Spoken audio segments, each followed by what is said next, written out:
Bom dia a todos. Acho que a gente já está no nosso horário para começar essa sessão sobre nefrogenética, que é um tema, né, bem atual, que tem instigado a todos nós e de grande importância, né, na nossa prática clínica. Então, é uma mesa que vai contar com a participação da professora doutora Eliane Lustosa. Eu também vou falar alguma coisa sobre nefrogenética, e temos a honra de ter a participação do professor John Bissler, que dispensa maiores apresentações, nefrologista, pediatra, que é um dos responsáveis por mostrar a eficiência e a segurança dos inibidores da mTOR no tratamento da esclerose tuberosa. Então, vamos iniciar, sem mais demoras, a nossa sessão, e, ao final, tem a apresentação de 2 temas livres. Então, por favor, permaneçam na sala após as aulas. Então, vou chamar para começar a sessão a professora doutora Elaine Lustosa, que é colega nossa lá do CHC, o FPR.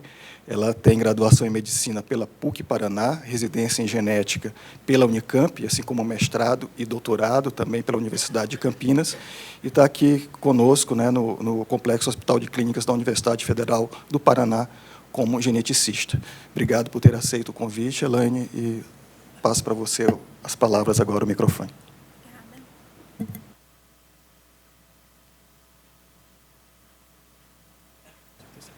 Ótimo, obrigada. Aqui. Obrigada, bom dia. Uma honra estar com vocês hoje. Então, como o Felipe me apresentou, sou Elaine, sou médica geneticista do Hospital de Clínicas. Esse é meu e-mail, meu contato. Não tenho nenhum conflito de interesse. Vou falar um pouco sobre investigação de genética em nefrologia. O que é o DNA? O DNA é a unidade que permite passar a informação genética para as gerações futuras, de uma maneira imutável, né? que se permanece com poucas alterações. Ela foi definida, foi proposta, essa estrutura em dupla hélice, em 53, por Watson e Crick, e como ali aparece em dupla hélice, como a gente conhece, né? E o projeto humano, ele ocorreu entre 90 e 2005. Foi um projeto que é um projeto com uma colaboração internacional, organizado pelos Estados Unidos, e que propunha definir qual que é esse DNA, qual que é essa organização, como que estão dispostas essas 3 bilhões de bases nitrogenadas no nosso organismo, como que é essa disposição, qual que é essa combinação e essa sequência, qual que seria a sequência do nosso DNA. E se definiu, então, que ela é variada, que a gente tem em todo o nosso DNA, dessas 3 bilhões de bases nitrogenadas, menos de 1,5% é codificante, o resto são regiões promotoras, e muita coisa ainda não se sabe por que está lá, tem algum motivo, mas não sabemos ainda por quê.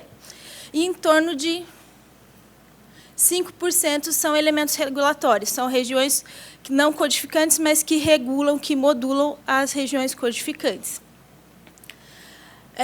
Ele também teve tem como uma dos fundamentos do projeto é estudar e manter estudos sobre a questão ética e sobre, principalmente, estudos o que fazer com essas informações e as questões éticas de como trabalhar tudo isso. O tipo de variabilidade do genoma humano. Então, existem duas definições bem importantes. Os polimorfismos são variações do DNA que ocorrem em mais de 1% do DNA da população. Então, são achados que a gente encontra em pessoas saudáveis. E variantes ou mutações são diferenças na codificação que ocorrem em menos de 1% da população. Eles podem ou não causar doenças, podem ou não ser patogênicas. Quando a variante tem algum comprometimento desenvolvimento, na produção de alguma proteína importante, ela vai ser considerada, ou vai muito provavelmente ser patogênica, vai ter algum comprometimento clínico. O Colégio Americano define 5 classificações para essas variantes. Isso é bem importante a gente entender quando a gente recebe o laudo, os laudos da maioria dos laboratórios, laudos com segurança, vêm classificados segundo esse colégio. Então, são esses 5 tipos de classificações. A benigna é aquela que não se tem nenhum impacto clínico. As provavelmente benignas é que, em 90% dos casos, não se tem um impacto clínico relevante. Então, provavelmente não tem nenhuma relação com o quadro. As patogênicas, sabidamente, se você tem uma alteração, se tem aquela variante, vai ter uma alteração importante de uma proteína importante e, sim, ela vai ter algum comprometimento. Então, se eu tenho uma variante patogênica, ela vai ter alguma repercussão clínica. E as provavelmente patogênicas, em mais de 90%, ela tem repercussão clínica. Então, essas é aquelas que a gente sabe que combinou a clínica com o achado, ou a gente tem um achado que a gente vai ter que buscar onde é que está a clínica, ou vai ter que orientar essa pessoa, essa família, porque vai se desenvolver, pode se desenvolver em algum momento a doença. E o enrosco são as variantes de significado incerto, que são em cima do muro. Elas podem, em algum momento, ou serem reclassificadas como benignas, ou serem reclassificadas como patogênicas. Infelizmente, elas são cada vez mais a maioria. Cada vez mais se tem revisto os tipos de classificação, ou como que são feitas essas classificações. Elas são feitas com base nos bancos de dados de variantes que já, de alterações que já foram relatadas, quantidade de vezes que essa alteração foi relatada e no estudo realmente da proteína que ela gerou. Então, hoje, com a classificação, elas mudam. A classificação atual, a gente ainda fica com muitas variantes de significado incerto, que aí compete ao clínico a gente ver se aquela variante tem significado para aquele paciente, para aquela família, faz sentido naquele caso que eu estou estudando, ou não, ou se é só realmente um achado que a gente não vai ter que valorizar. Aqui eu trouxe o Sanger, que é o método padrão ouro. Aqui o primeiro... não sei, cadê o pointer? Ali o primeiro é o gelzinho, que é o método tradicional. Então, se colocam terminações no DNA e a gente corre o gel e, conforme o peso, ele vai dizer em qual aminoácido está para a gente poder fazer o sequenciamento. Esse é o modelo tradicional, né, por corrida do gel. E embaixo ali é o modelo já automatizado, em que se coloca terminadores com fluorescência, passa por um feixe de luz pelo computador, e aí o computador é que gera o gráfico e a gente analisa.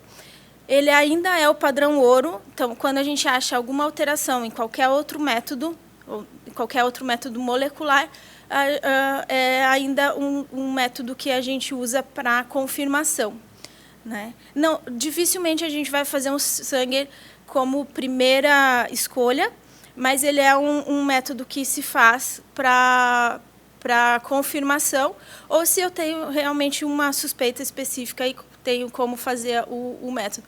Mas ele acaba se tornando um método trabalhoso. Para triagem, ele não é feito.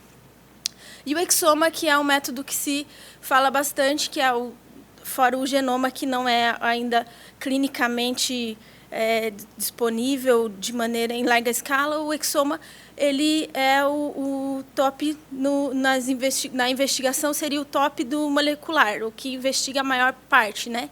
Ele investiga a parte que é codificante do DNA. Então, O exoma ele avalia esse 1,5% codificante e algumas regiões promotoras de interesse. Como que é feito? A gente pega o DNA, faz várias cópias dele, em diferentes tamanhos, monta o que a gente chama de biblioteca, ali monta a biblioteca, captura essa sequência, organiza ela e organiza e classifica ela em várias vezes para que a gente bata com o DNA de referência e veja se tem alguma alteração ou não. O que faz diferença no exoma de boa qualidade, quando se fala em profundidade ou cobertura, é quantas vezes a gente vai conseguir ler aquela região. Então, aquela região é lida várias vezes, quer dizer que é um DNA, é um exame de boa qualidade. Pode ocorrer, mas é mais difícil ocorrer sujeira no exame ou ocorrer alguma alteração que não seja real. Aqui é como a gente vê o exame no computador. Esse é o exame de um paciente de Bardet-Biedl que tem uma alteração ali no set. E isso que é o que a gente vê. Quantas vezes aquela região foi lida. Ela vai ser lida em fragmentos maiores ou menores, mas quantas vezes ela foi lida. Esses são os tops de linha de molecular. Por que se falar em genética num evento de nefrologia, né? Então, são mais de 150, desculpe, doenças raras ligadas à nefrologia. 25% dos pacientes com doença renal crônica têm uma história familiar positiva. Então, são famílias que a gente investiga, em grande parte dos casos, né? E mais ou menos 10% dos casos são de condições mendelianas. O que isso quer dizer? É que é uma condição gene específica. A gente tem padrão de herança bem definido e tem genes já bem definidos. Qual é a intenção de fazer a investigação genética? É confirmar um diagnóstico clínico. Então, sempre a gente tem que ter ou primar por ter uma suspeita clínica, pelo menos um grupo de suspeita bem definido para poder nortear os exames. Os exames às cegas são difíceis de ser interpretados, são difíceis que tenha que possa nos dar alguma resposta para o uso no consultório, na clínica, né? Precisar os padrões de herança para aconselhamento genético preciso e nortear potenciais terapias. Então, nefrologia, a gente divide as condições, são agrupadas nesses principais grupos. São os distúrbios de crescimento e estrutura, as doenças glomerulares, as tubulares e as metabólicas. As alterações renais hereditárias são muito variáveis, tanto fenotipicamente quanto genotipicamente. Então, vai se diferenciar a idade de apresentação, o tipo de apresentação, a clínica. Tudo isso pode nos ajudar a nortear uma suspeita clínica para que a gente possa fazer o molecular de uma maneira mais direcionada. Aqui, esse grupo analisou 3.315 exomas. Então, foi uma coorte com casos bem diversificados, pacientes com doença renal crônica, muitos adultos.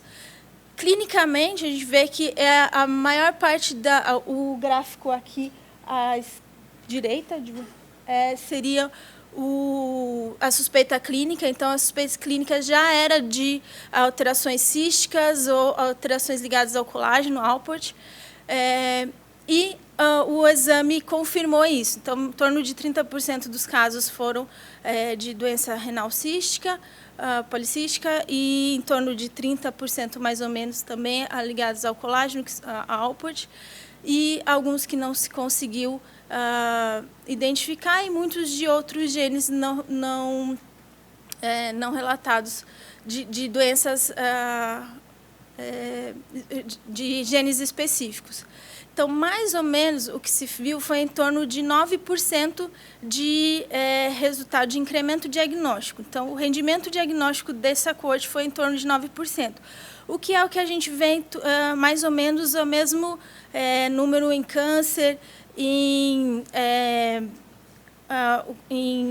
atraso intelectual, deficiência intelectual, sem muitos sinais, né, sem outras malformações, é mais ou menos o mesmo valor. Então, se a gente pensar numa coorte bem diversificada, numa população em geral, seria em torno de 9%, 9%, 10% o incremento diagnóstico. Esse é um trabalho já focado, um trabalho chinês, com 150, analisou 150 casos. Esse já mudou um pouco o padrão, ele tem já muitos genes de doença específica, porque a coorte já é bem definida, já foi uma coorte mais sindrômica. Ainda nesse caso, o incremento diagnóstico chegou a 30%, porque eram pacientes já bem selecionados, né? Se a gente comparar, o primeiro ali, que era a coorte maior, é o que a gente extrapolaria para a população em geral. De qualquer maneira, o exoma ele avalia toda a região codificante do DNA.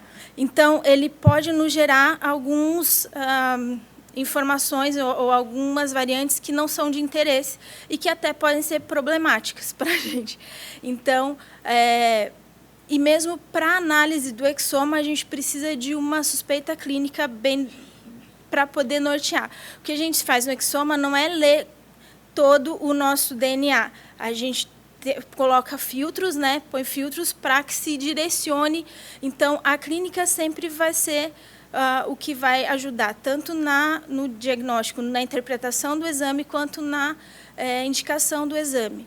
Hoje, o exoma ele é de maneira de laboratório, ainda até é mais fácil, mais economicamente ele está bem disponível, mas o que talvez seja de melhor interesse sejam os painéis direcionados, que aí nos eliminaria ou diminuiria essa chance de sujeira, de informações que não seriam de interesse. Sempre a gente vai ter que direcionar para a clínica. Se tem muitos painéis de interesse, pode se personalizar, se fazer o painel que você acha mais interessante, né? Tem diferentes tipos de painéis. Para a maioria das condições tem painéis já definidos. E os painéis, o que são os painéis? Eles são, a maioria são capturados pelo exoma. Então, é feito o exoma, se analisa tudo, mas só filtra os genes de interesse ou as condições de interesse. Então, esses seriam os exames, talvez, que seriam mais que tragam melhor benefício para a gente. Embora se eu não sei o que é, o exoma pode ajudar ou não, e se eu não sei o que é, dificilmente ele vai ajudar muito, né? Se eu não sei o que é, assim, se eu não sei definir pelo menos o grupo de condições para estudar. A ideia do aconselhamento, então, é a gente ter uma hipótese diagnóstica, ou um grupo, ir para o laboratório, confirmar e aí passar essa informação para a família. Orientar o diagnóstico e o prognóstico para o indivíduo e para a família, identificar familiares de risco. Eu tenho bem definido qual é a variante que aquela família, aquela pessoa, indivíduo tem, eu posso prever quais são os filhos, os irmãos, os familiares em risco, orientar esses familiares, inclusive para que sejam feitas terapias, indicar melhor terapia, fazer triagem desses familiares, orientação do risco de recorrência e a discussão da possibilidade de investigação molecular e tratamento para os familiares também. Isso tudo a gente tem que pensar muito a questão ética dessas indicações, tanto da indicação do exame quanto do aconselhamento. O aconselhamento ele só deve ser feito se a pessoa tem interesse, né? Então, a gente tem muita possibilidade de investigação molecular. Clinicamente, às vezes, a gente quer fazer aquele diagnóstico molecular, mas o que a gente precisa saber é se aquela pessoa tem interesse em saber, em identificar aquela variante, se vai ter algum impacto para ele. Hoje em dia, o que a gente sabe é que a maioria tem algum impacto. Quando eu tenho um diagnóstico precoce, eu posso diminuir tratamentos que não são eficazes, fazer um tratamento específico, orientar o tratamento, orientar, inclusive, o transplante, o melhora do transplante, se a gente não... se eu evito o uso de imunomoduladores, de corticoides, que talvez não seja a melhor opção para aquele caso, eu posso ter uma melhor resposta, mas tudo isso tem que ser bem pesado, quanto isso o paciente tem interesse de receber e quanto a gente consegue dar de suporte para eles. Agradeço, fico à disposição para dúvidas e comentários. Obrigada.